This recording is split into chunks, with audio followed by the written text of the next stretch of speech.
Sarai vai se separar de Abrão. Já no Egito, Abrão já está diante do faraó com a sua esposa. Mas o que ele não esperava era uma atitude atípica do senhor do Egito. O faraó do Egito, de cara, fica impressionado com a beleza de Sarai. Ele fica encantado e não consegue tirar os olhos dela. Todos que estão presentes no local, incluindo Abrão, percebe que o faraó ficou interessado. O faraó então pergunta quem é essa bela moça que acompanha o filho de Terá. Abrão fica com bastante medo de dizer que ela é sua mulher e por isso ele mente em partes, dizendo que essa moça na verdade é sua irmã. Faraó vai dizer que ele tem uma irmã esplêndida. Abrão diz que ela realmente é muito bonita. O faraó pergunta qual é o nome dela. Sarai então se apresenta e diz que seu nome é Sarai. O faraó diz que o nome também é lindo. Abrão então diz que ele está lá com os rebanhos e tudo mais, e que está tudo correndo bem. O faraó diz que bom que tudo está correndo bem. Abrão diz que os servos estão fazendo alguns afazeres na cidade, porque a mão de obra é o que não falta na caravana dele.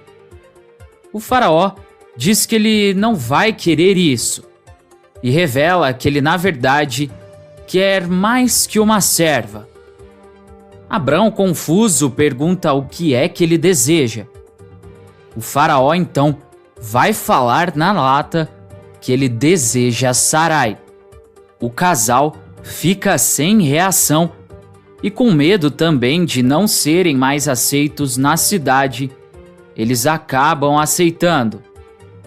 Além disso, Agar vai finalmente tomar coragem e se declarar para o general. Mas a atitude dele vai ser surpreendente. Abrão vai alertar as mulheres de sua comitiva, mas vai colocar a pior pessoa para cuidar delas. Ayla ainda vai passar de todos os limites. A esposa de Ló vai virar uma bebum e ainda por cima vai parar um grande casamento no Egito. Mas a moça vai sofrer consequências. Vale lembrar que essas histórias não estão citadas na Bíblia, mas que a Record resolveu produzi-las mesmo assim.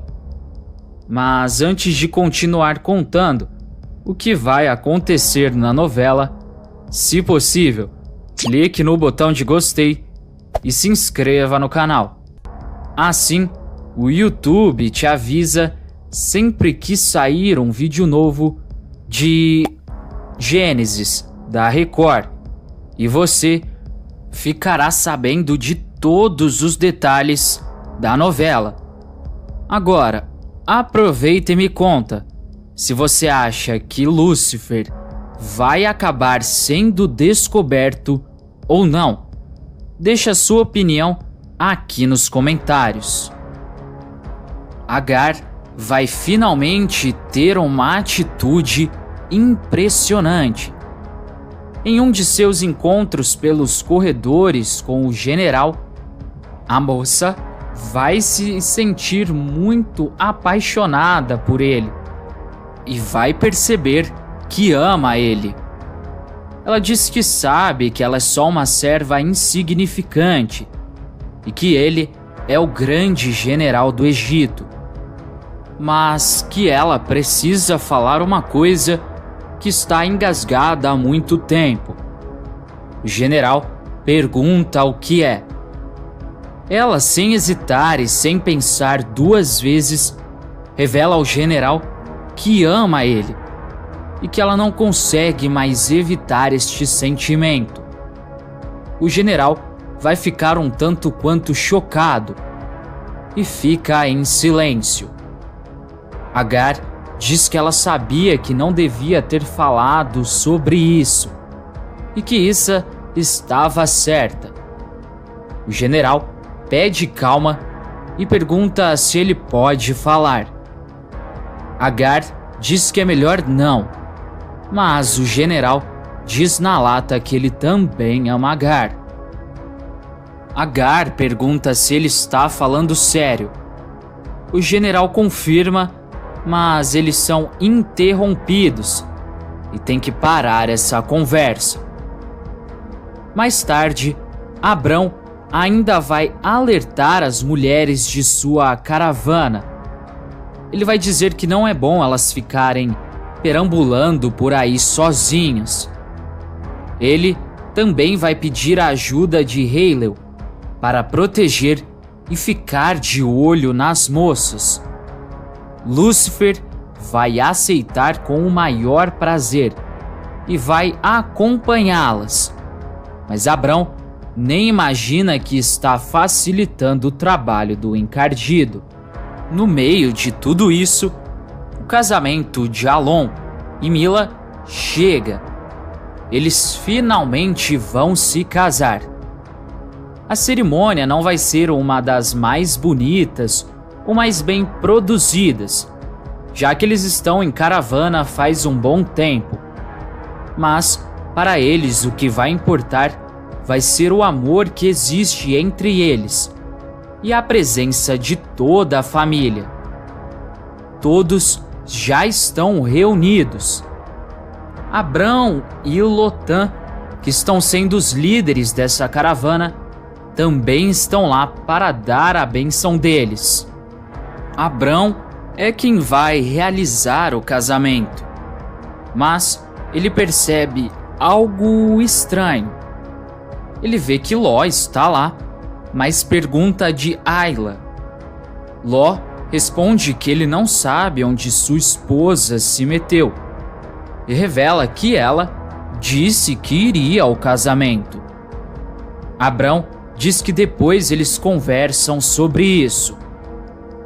Abrão então começa a cerimônia dizendo em alto bom som que finalmente chegou a hora de mais um casal se unir. Só que dessa vez, esse casal vai ser abençoado por Deus e ele guiará os caminhos que Alon e Mila vão seguir na nova vida de casados. Todos vão ficando muito emocionados com a palavra de Abrão. Chega então a hora de realizar os votos de amor. Alon é o primeiro e começa dizendo que desde que ele viu Mila, ele se apaixonou completamente por ela, mas que quando eles quase se separaram, ele não conseguia conter o desespero de perdê-la. O povo que estava presente fica mais emocionado ainda. Na vez de Mila, ela vai dizendo que não pensou nem por um segundo em deixar Alon partir e ela não estar junto dele.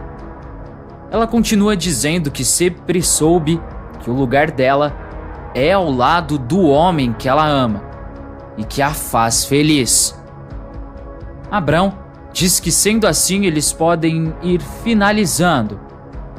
Ele então pergunta se é de livre e espontânea vontade que Alon e Mila se casem. Alon confirma sem hesitar e Mila também rapidamente diz que sim.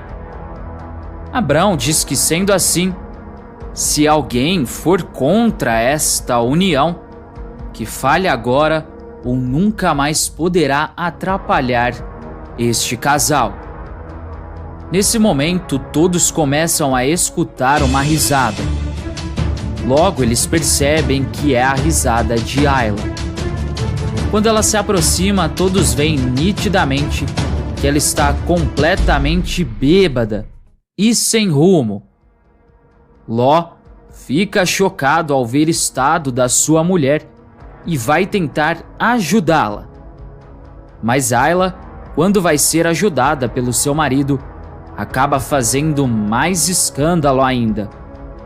Ló consegue controlar a sua esposa e também a tira do evento. Abrão diz que, pelo visto, ninguém tem nada contra este casamento e que ele vai dar andamento. Alon diz que é para o seu tio casar eles logo. Abrão então diz que declara Alon e Mila oficialmente casados.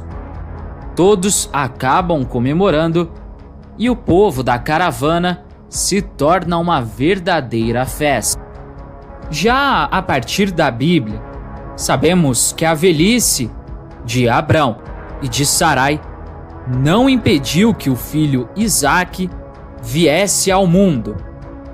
Mas tempos depois desse nascimento milagroso, Sara, no caso Sarai, pediu para Abraão que expulsasse Agar e Ismael de seus domínios, para que Ismael não fosse herdeiro juntamente com Isaque.